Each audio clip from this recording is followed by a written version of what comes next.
November 12, 1944. The Vosges Mountains of eastern France. A cold wind cuts through the pine forests, carrying the smell of mud, cordite, and death. Major General John Dahlquist stands in a clearing, waiting. He has ordered the 442nd Regimental Combat Team to assemble for a commendation ceremony. Dahlquist expects to see a full regiment, over 3,000 men, standing in formation, ready to receive recognition for their extraordinary achievement 2 weeks earlier. He has prepared a speech. Photographers are ready. This will be a moment for the history books. From the trailing, soldiers begin to emerge. They move slowly, exhausted. Their uniforms are caked with mud and blood. Many are bandaged. They form up in ragged lines. Dahlquist waits. More men should be coming. He looks toward the forest. No one else appears. Fewer than 800 soldiers stand before him. Dahlquist turns to Lieutenant Colonel Virgil Miller, the 442nd's commanding officer. His voice carries confusion, perhaps even irritation. "Colonel Miller, I ordered the entire regiment to formation. Where are the rest of your men?" Miller's face is weathered beyond his years. His eyes hold something that might be anger, or grief, or both. His response is quiet, but it cuts like a blade. "Sir, this is the regiment." Dahlquist stares. He doesn't understand. Then, slowly, the mathematics of horror dawn on him. 2 weeks ago, he ordered the 442nd, approximately 2,800 combat-ready soldiers, to rescue 211 men from a unit trapped behind German lines. The 442nd succeeded. The cost? Over 800 casualties. More than 800 men killed, wounded, or captured. Nearly 4 soldiers sacrificed for every 1 man saved. This is not a story about victory. This is a story about the price of proving you belong. This is the story of the most decorated unit in American military history. Soldiers who earned 21 Medals of Honor, over 9,000 Purple Hearts, and 18,000 individual decorations. Soldiers who suffered a 314% casualty rate, meaning every original member was wounded or killed more than 3 times as the unit absorbed replacements and continued fighting. But their enemy wasn't just across the battlefield. It was also behind them, at home. Because while these soldiers bled in the forests of France and the mountains of Italy, their parents, their siblings, their wives, and their children sat behind barbed wire in American concentration camps, imprisoned without trial, stripped of their businesses, their homes, their constitutional rights, guilty of nothing except their Japanese ancestry. This is the story of the 442nd Regimental Combat Team, and the impossible price they paid to prove they were American. December 7th, 1941, 7:48 a.m., Pearl Harbor, Hawaii. The attack killed 2,403 Americans and destroyed much of the Pacific Fleet. It pulled the United States into World War II, but it also triggered a wave of fear, suspicion, and racial hatred that would lead to one of the darkest chapters in American civil liberties. Within hours of the attack, suspicion fell upon every person of Japanese ancestry living in the United States. It didn't matter if they were immigrants or American citizens. It didn't matter if they had lived in America for decades, built businesses, raised families. Their faces marked them as potential enemies. FBI agents swept through Japanese-American communities on the West Coast. They arrested community leaders, Buddhist priests, Japanese language teachers, newspaper editors, anyone with ties to Japanese culture or institutions. Over 5,000 people were detained in the first 48 hours. No charges filed, no trials held, just suspicion. Newspapers fueled the hysteria. Headlines screamed about fifth columnists and enemy aliens. Editorial cartoons depicted Japanese Americans as saboteurs with shifty eyes and buck-toothed grins. Radio commentators demanded action. Politicians saw an opportunity. Lieutenant General John DeWitt, commander of the Western Defense Command, needed no convincing. He declared, "A Jap's a Jap. It makes no difference whether he is an American citizen or not. I don't want any of them here. They are a dangerous element." When asked about the lack of sabotage by Japanese Americans, DeWitt responded with chilling logic. The very fact that no sabotage has taken place to date is a disturbing and confirming indication that such action will be taken. In DeWitt's mind, the absence of evidence was itself evidence. Japanese Americans couldn't win. On February 19, 1942, President Franklin Delano Roosevelt signed Executive Order 9066. The document was brief, bureaucratic in language, clinical in tone. It gave military commanders the authority to exclude any persons from designated military areas. The order never mentioned Japanese Americans by name. It didn't have to. Everyone understood. Within weeks, posters appeared on telephone poles, in post offices, on community bulletin boards across California, Oregon, and Washington. They were impossible to miss. Instructions to all persons of Japanese ancestry. Families were given as little as 48 hours notice. Sell your home. Close your business. Report to the designated assembly center. Bring only what you can carry. No pets allowed. What do you take when you have 48 hours to pack a life into a suitcase? Photographs. Documents. A few changes of clothes. Family heirlooms that can fit in a bag. Everything else. The house you saved for years to buy. The business you built from nothing. The furniture. The car. The keepsakes of a lifetime. Must be sold immediately for whatever desperate price you can get. Vultures descended. White neighbors and strangers offered pennies on the dollar. Take it or leave it. You have no choice. You're leaving anyway. 120,000 people. 2/3 of them American citizens. Born in America. Raised in America. Some had never even visited Japan. Their crime was ancestry. They were transported to 10 camps scattered across the most desolate regions of the American West. Manzanar, in the scorching desert of California's Owens Valley. Heart Mountain, in the windswept plains of Wyoming. Poston, in the Arizona wasteland. Minidoka, in Idaho's high desert. Topaz, Utah. Gila River, Arizona. Jerome and Rower, Arkansas. Tule Lake, California. Grenada, Colorado. These weren't relocation centers or internment camps, though that's what the government called them. They were concentration camps. Barbed wire fences, 8 feet high, surrounded the perimeter. Guard towers, manned by soldiers with rifles and machine guns, stood at regular intervals. Searchlights swept the grounds at night. Families lived in tar paper barracks, hastily constructed, with gaps in the walls that let in dust, wind, and cold. A single room for an entire family. No privacy. No insulation against summer heat that reached 110 degrees or winter cold that dropped below zero. Communal bathrooms. Mess hall dining. Every aspect of life under surveillance. The government called it relocation. The people imprisoned there knew better. When you live behind barbed wire, watched by armed guards, forbidden to leave, unable to challenge your imprisonment in court, that's not relocation. That's incarceration. Among those imprisoned were the families of young Japanese-American men who had been serving in the United States Army when the war began. Men like Daniel Inouye, who had been training to become a medical aide. Men like Spark Matsunaga, who would later serve 26 years in the U.S. Congress. Men who suddenly found themselves classified as enemy aliens by the very country they had sworn to defend. In January 1942, the Army discharged all Japanese-American soldiers from active duty. Their classification changed to 4C, enemy aliens ineligible for military service. Overnight, they went from soldiers to suspects. For these men, the betrayal was profound. They had volunteered to serve. They had taken the oath. They had worn the uniform with pride. And now America told them, "We don't trust you. We don't want you. You are the enemy." But by 1943, the War Department faced a dilemma that would override prejudice, pragmatism. The war in Europe was consuming soldiers faster than America could train them. Casualty rates in Italy were catastrophic. The invasion of France would require every available man. The military needed soldiers desperately. And despite everything, despite the camps, the betrayal, the strict rights, there were thousands of young Japanese-American men who still wanted to serve. Some wanted to prove their loyalty. Some wanted to free their families. Some wanted to fight fascism. Some simply wanted to be treated as Americans. In January 1943, the War Department announced it would form an all-Japanese-American combat unit, the 442nd Regimental Combat Team, volunteers only. The announcement reached the 10 camps simultaneously. Notices were posted in mess halls and on barrack walls. Army recruiters arrived to explain the opportunity, and families faced an impossible question.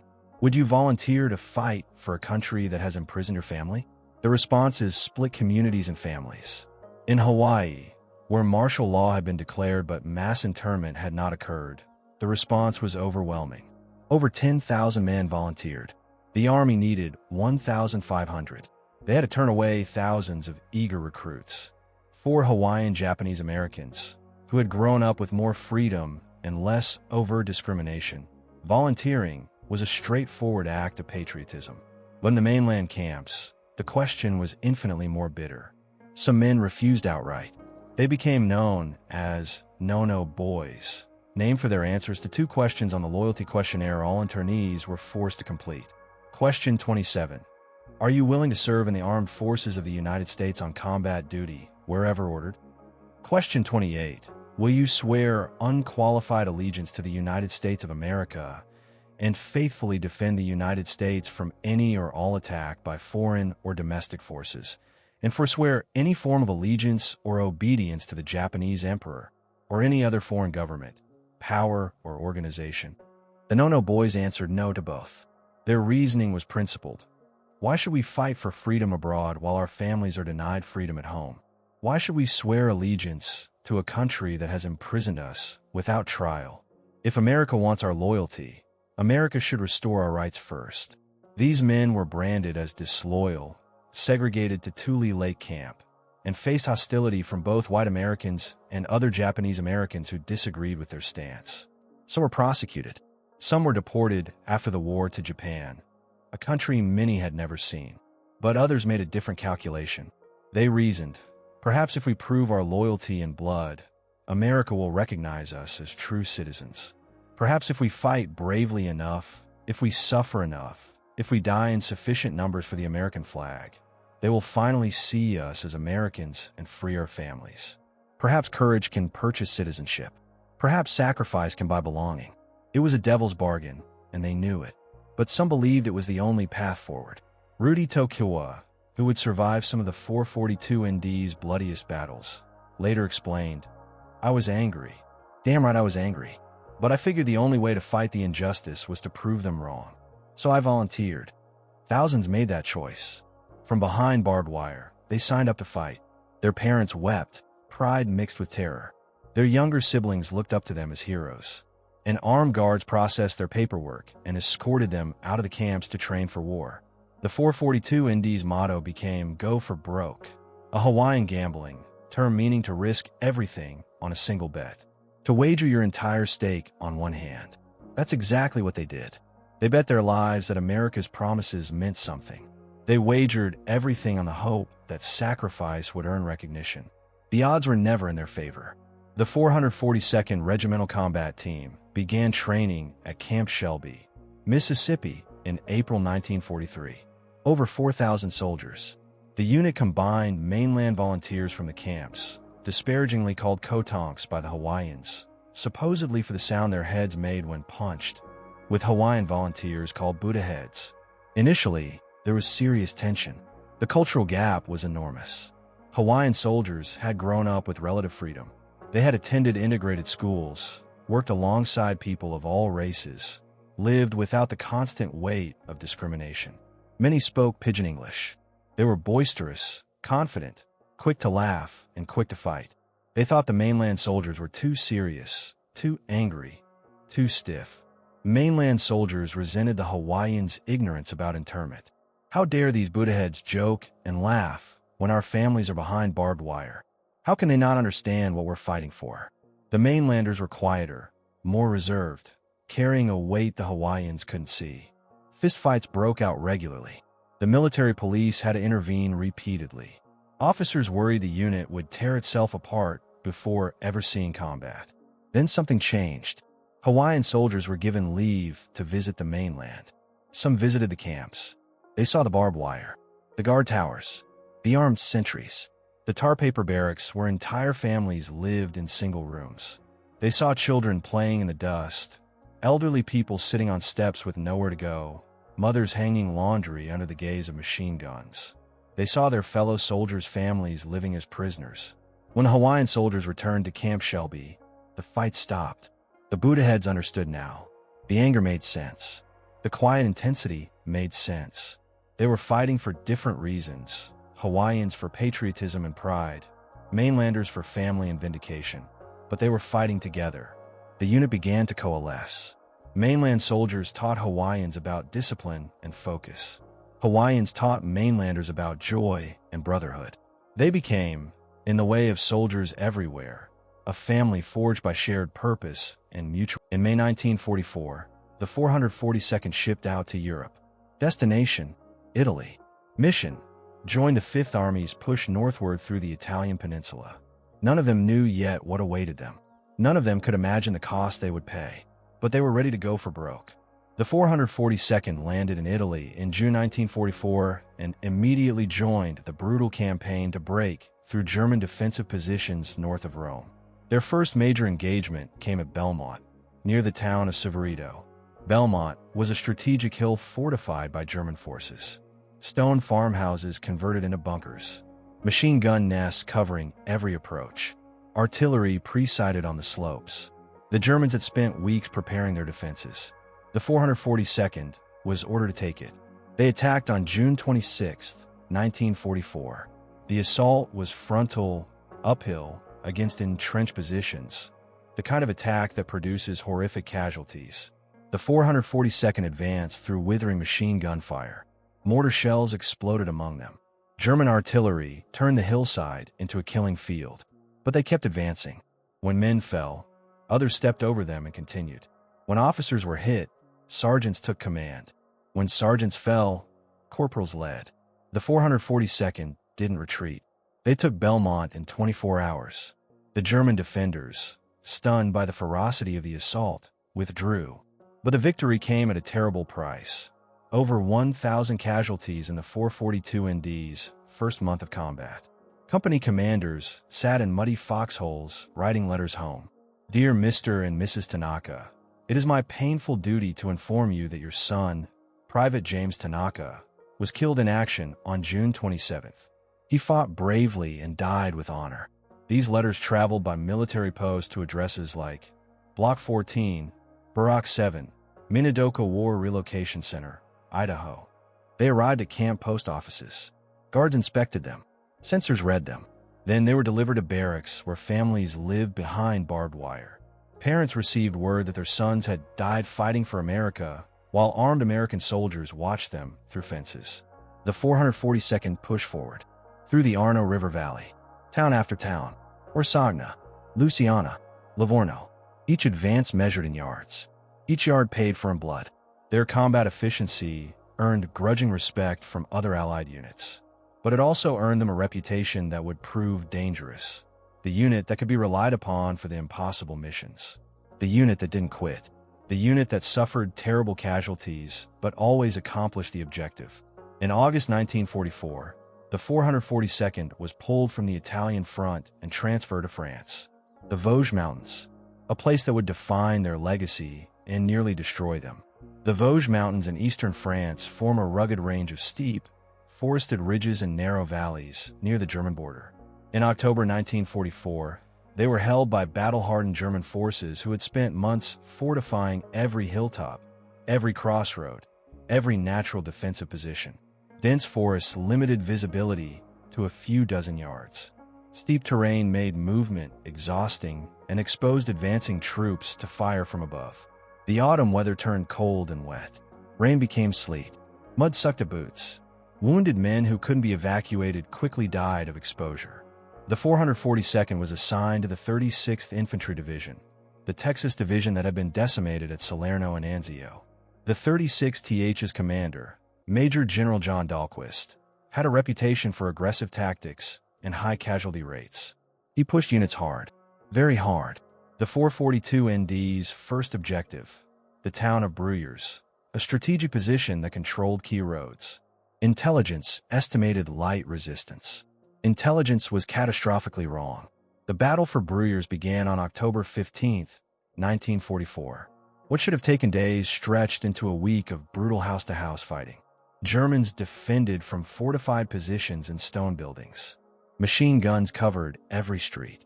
Snipers fired from church towers. The 442nd advanced building by building, room by room, kicking the door, throwing a grenade, Rush inside before the smoke clears. Clear each floor. Move to the next building. Repeat. All day. Every day. Private Barney Hajaro's platoon was pinned down by machine gun fire from 3 German positions on October 19th. Men were dying. The advance had stalled. Someone had to act. Hajiro, armed with a Browning automatic rifle, stood up and charged the first German position alone. He killed 2 enemy soldiers and destroyed the machine gun. Without pausing, he charged the second position, then the third. He rescued 2 wounded men while under continuous fire, dragging them to cover. His platoon broke through. The advance continued. For this action, Hajiro would eventually receive the Medal of Honor, but not until the year 2000, 54 years later, when the Army finally conducted a comprehensive review of awards to Asian American soldiers and discovered systematic racial bias had resulted in many being denied their rightful recognition. The 442nd took Bruyères on October 20th. Casualties, over 300. But there was no rest. No time to evacuate all the wounded. No time to bring up replacements. Because 2 miles east, another objective awaited. Hill 555, nicknamed Bifontaine. Heavily fortified, Germans controlled the high ground. Dahlquist's orders were immediate. Take it now. The 442nd attacked on October 21st. Sergeant George Sicato's unit advanced up the steep slope under devastating machine gun and artillery fire. Shells burst in the trees, sending wooden shrapnel in all directions. Men fell with every step. When Sicato's squad leader was killed, Sicato took command. He assessed the situation. His squad was pinned down, casualties mounting, the advance failing. Someone had to break the German defensive line. Sicato charged alone. He ran through machine gun fire, firing his rifle from the hip, and assaulted the first German position. He killed 12 enemy soldiers and captured 4. Then he rallied his squad and led them in destroying 2 more German positions. His actions broke the German defense. The 442nd took Hill 555 on October 23rd. George Sicato also would not receive the Medal of Honor until 2000. For 54 years, his extraordinary courage was recognized only with a Distinguished Service Cross, a lesser award given because he was Japanese American. The 442nd had been in continuous combat for 8 days. They had taken 2 major objectives. They had suffered over 500 casualties. Their companies were at half strength. They desperately needed rest, resupply, and replacements. Instead, on October 26th, General Dahlquist gave them an order that would cost them nearly everything. On October 24th, 1944, the 1st Battalion of the 141st Infantry Regiment advanced aggressively beyond the town of Bifontaine, pushing deep into the Vosges forest toward the town of La Houssière. They were Texans, part of the 36th Division, veterans of brutal campaigns in Italy. They pushed too far, too fast, without adequate flank protection. By the afternoon, German forces had encircled them. 275 men were trapped in a small clearing on a heavily forested ridge. No supplies could reach them. Ammunition was limited. Food ran out within days. They were completely surrounded by German positions on all sides. The press picked up the story. Radio broadcasts called them the Lost Battalion, a dramatic reference to a famous World War I incident where an American unit was trapped behind German lines and rescued after days of desperate fighting. The story captured the American public's imagination. Newspapers ran daily updates. Families across America followed the drama. Soldiers trapped in France. Would they be rescued? Could they survive?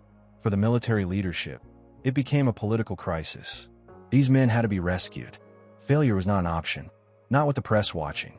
Not with the nation following every development. General Dahlquist ordered immediate rescue attempts. First, the 2nd Battalion of the 141st tried to break through on October 25th. They attacked the German positions blocking the route to the trapped soldiers. German machine guns and artillery tore them apart. Over 200 casualties. They failed to break through. On October 26th, the 3rd Battalion of the 141st attacked from a different direction. Over 300 casualties. They also failed. 2 battalions.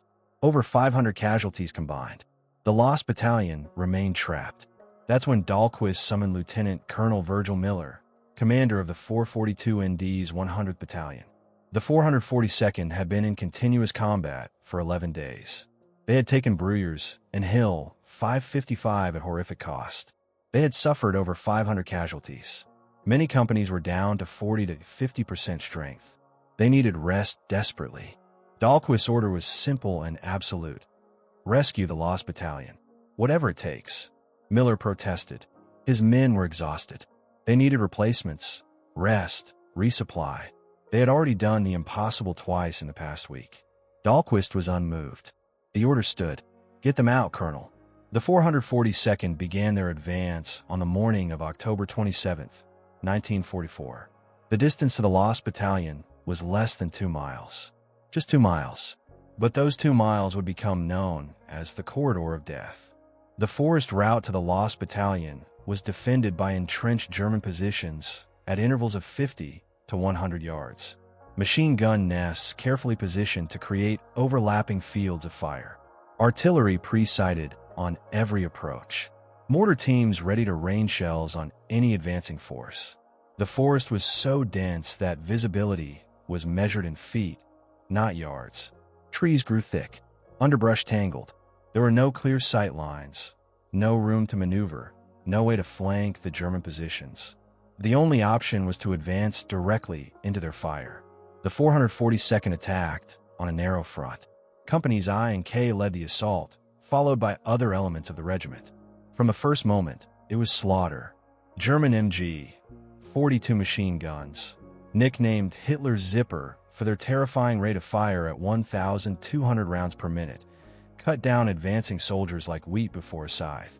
The sound was distinctive, unforgettable, a rapid buzzing rip that meant death. Trees splintered under artillery fire, sending wooden shrapnel in all directions. Mortar shells burst in the canopy, showering men below with steel fragments. The ground churned to mud mixed with blood. Men advanced. Men fell. Others stepped over them and continued advancing. There was no cover, no safety, just a mission. Medics couldn't keep up with the casualties. Wounded men lay where they fell, calling for help that couldn't reach them. The cold October rain turned to sleet. Men without medical attention died of blood loss or shock or exposure. Supply lines couldn't reach forward positions. Soldiers ran out of ammunition and scavenged from the dead, German and American alike. They fought with captured German weapons when their own ran dry.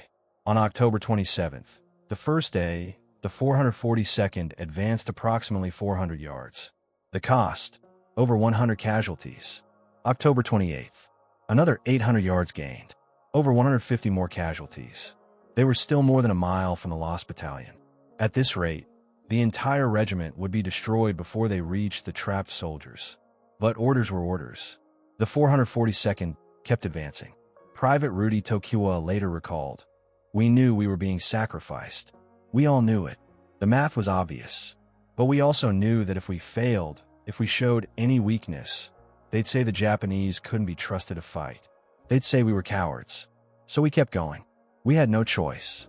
By the evening of October 28th, the 442nd had suffered over 300 casualties in 2 days. They had advanced less than 1,500 yards. The Lost Battalion was still out of reach. October 29th, 1944. The final push. The morning of October 29th dawned cold and overcast. Fog hung in the forest. The 442nd prepared for what everyone knew would be the decisive day.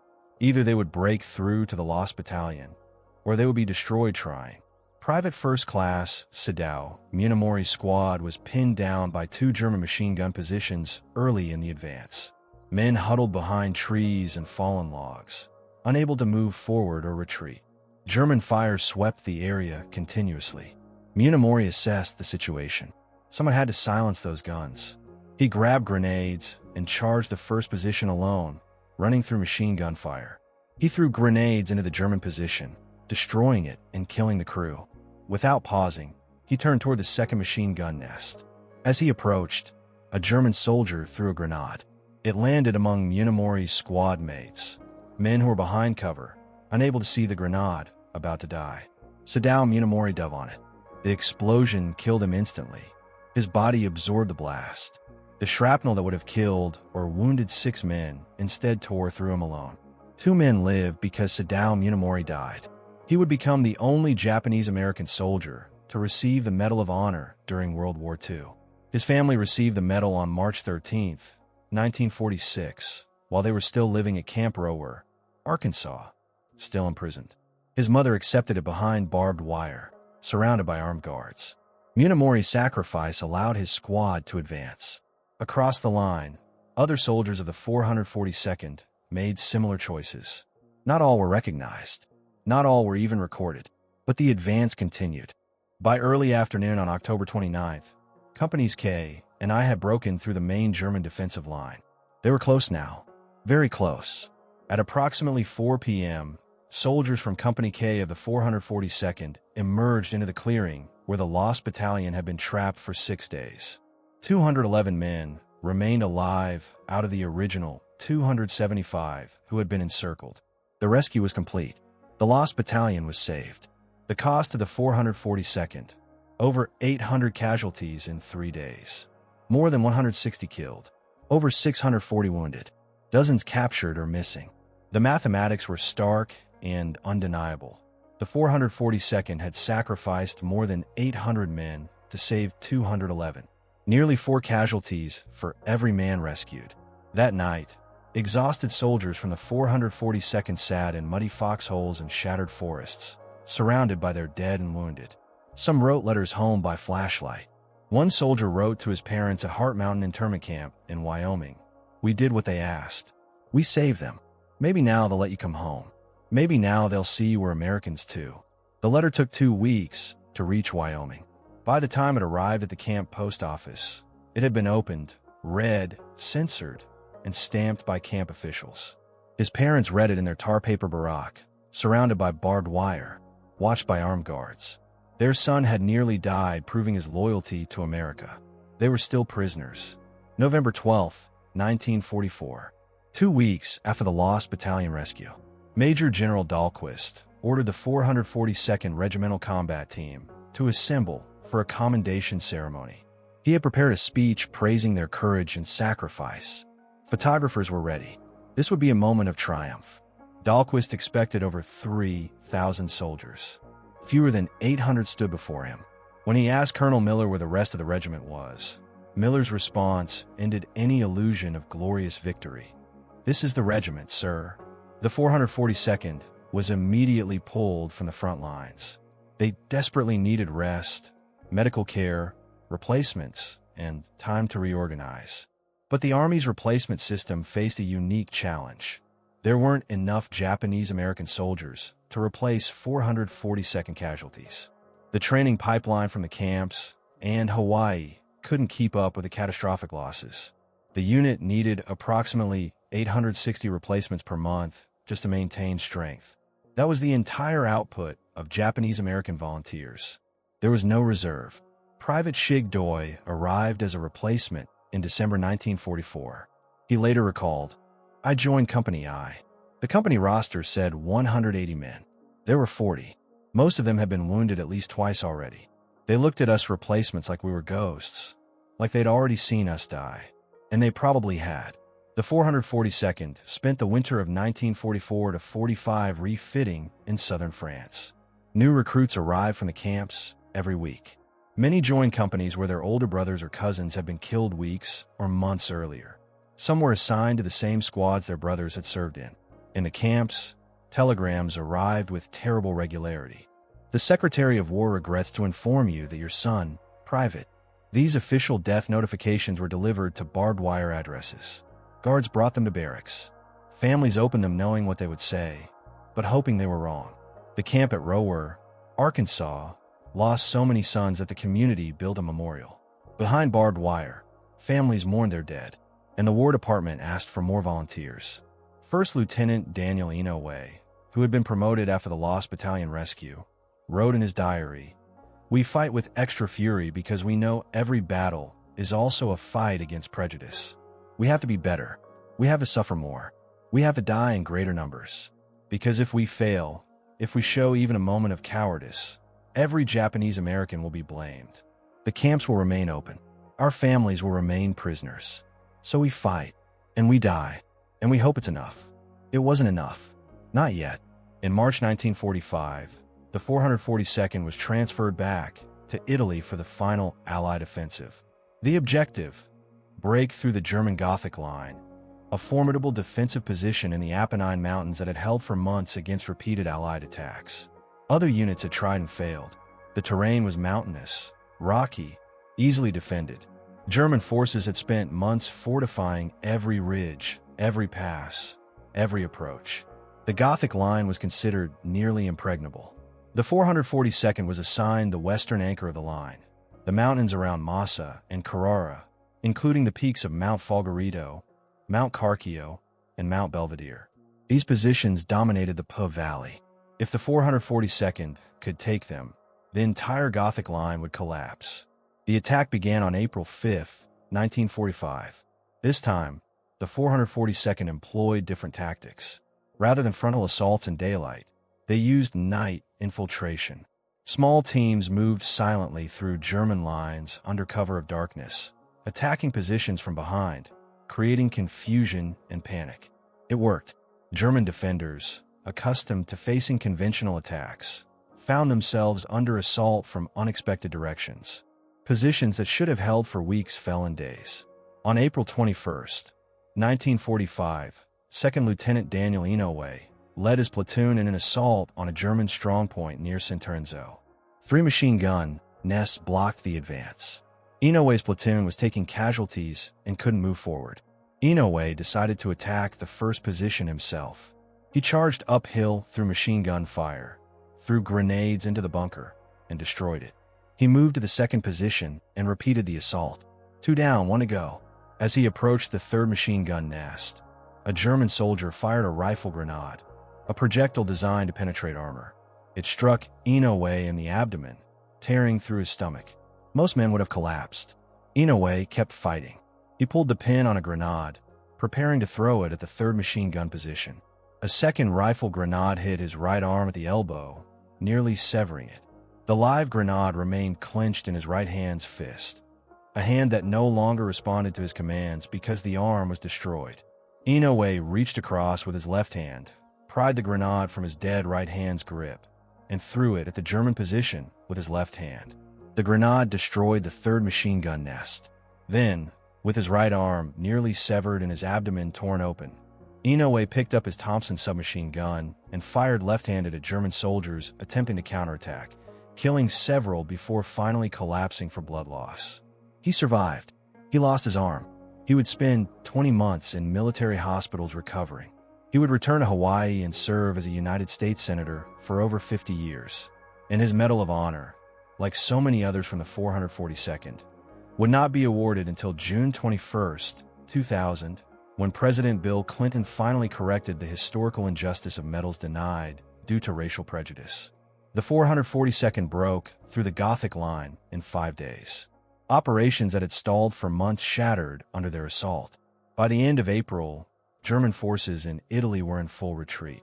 The 442nd pushed into the Po Valley, the last defensive barrier before the Alps. The war in Italy was effectively over.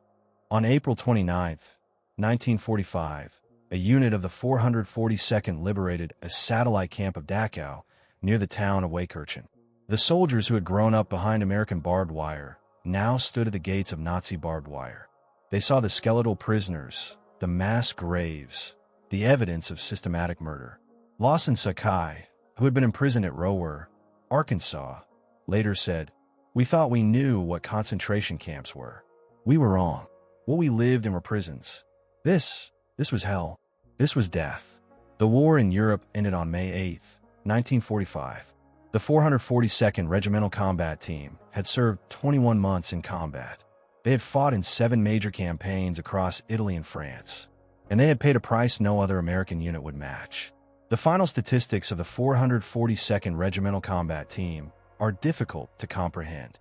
21 Medals of Honor, most awarded in 2000 after review, found racial bias had denied proper recognition. Only Sadao Munimori received his during the war, posthumously, delivered to his mother in an internment camp. 52 Distinguished Service Crosses, the nation's second highest award for valor. 560 Silver Stars, plus 28 oak leaf clusters representing second awards. the third highest combat decoration, 22 Legion of Merit medals, 15 Soldiers' medals for heroism not involving combat with an enemy, 4,000 Bronze Stars for heroic or meritorious achievement, 9,486 Purple Hearts for wounds received in combat, 18,143 individual decorations in total, and the statistic that defines their sacrifice more than any other, a 314% casualty rate. This means that, on average, every original member of the unit was wounded or killed more than 3 times. How is this possible? Because as soldiers were wounded, evacuated, treated, and returned to duty, they were wounded again, and again, and again. When replacements were factored in, over 14,000 men serve in a unit designed for 4,000. The turnover was catastrophic. Companies that should have had 180 men regularly operated with 40 or 50. Squads that should have had 12 operated with 3 or 4. Medical officers reported that many soldiers received multiple Purple Hearts, 3, 4, even 5 awards for separate wounds. They were wounded, hospitalized, released back to duty, and wounded again within weeks or months. No other American unit of comparable size in World War II came close to these casualty rates. The 442nd suffered more, fought harder, and died in greater numbers than any other regiment in American military history. And while they suffered in Europe, their families remained imprisoned in America. The Supreme Court finally ruled in December 1944, in Ex Parte Endo, that loyal American citizens could not be detained without cause. The camps began to close, but they didn't close immediately. And they didn't close because America had decided internment was wrong. They closed because the Supreme Court, reluctantly, belatedly, said it was unconstitutional. Even then, families were released slowly, cautiously. Some camps remained open in 1945. Tule Lake, the camp designated for disloyal internees, including the no-no boys who had refused to fight, didn't close until March 1946. When families finally were released, they returned to communities that had stolen from them. Homes had been sold at desperate prices or simply seized. Businesses were gone. Bank accounts emptied. Possessions stolen or vandalized. They returned to "No Japs Wanted" signs in store windows, to violence and threats, to America that still didn't trust them. The soldiers of the 442nd came home to a country that celebrated them as heroes while discriminating against them as Japanese. Many couldn't buy homes in certain neighborhoods due to racial covenants written into property deeds. They were denied service in restaurants and barbershops. Their medals meant nothing when applying for jobs. Daniel Inouye, who had lost his arm and earned the Medal of Honor, though he wouldn't receive it until 2000, walked into a barbershop in San Francisco in 1945. He was still in his Army uniform. His empty right sleeve was pinned up. His chest displayed his decorations. The barber looked at him and said, "We don't cut Jap hair." That was America in 1945. That was the country they had bled for. It took decades for America to acknowledge what had been done. In 1976, 31 years after the war ended, President Gerald Ford formally rescinded Executive Order 9066. He issued a proclamation calling internment a national mistake that shall never again be repeated. But it was only a proclamation. No apology. No compensation. Just words. In 1980, Congress created the Commission on Wartime Relocation and Internment of Civilians to investigate the camps. The commission held hearings across the country.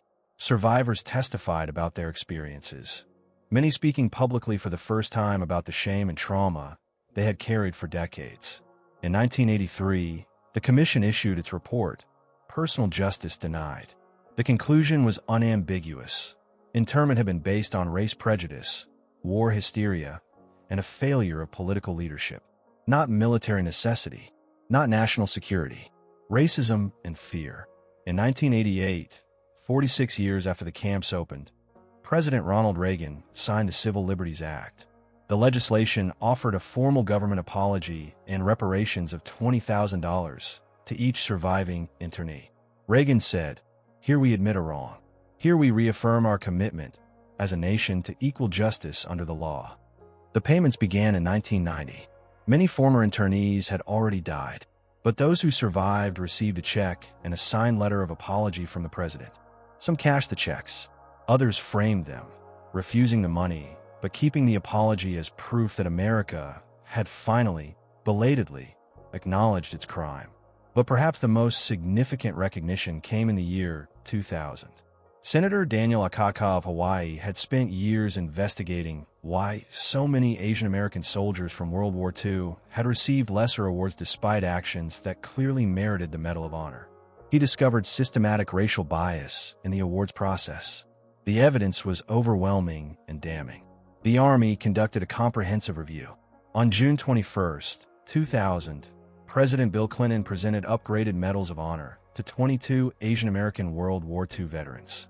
20 of them were from the 442nd. Most of the recipients were dead. Their families accepted on their behalf.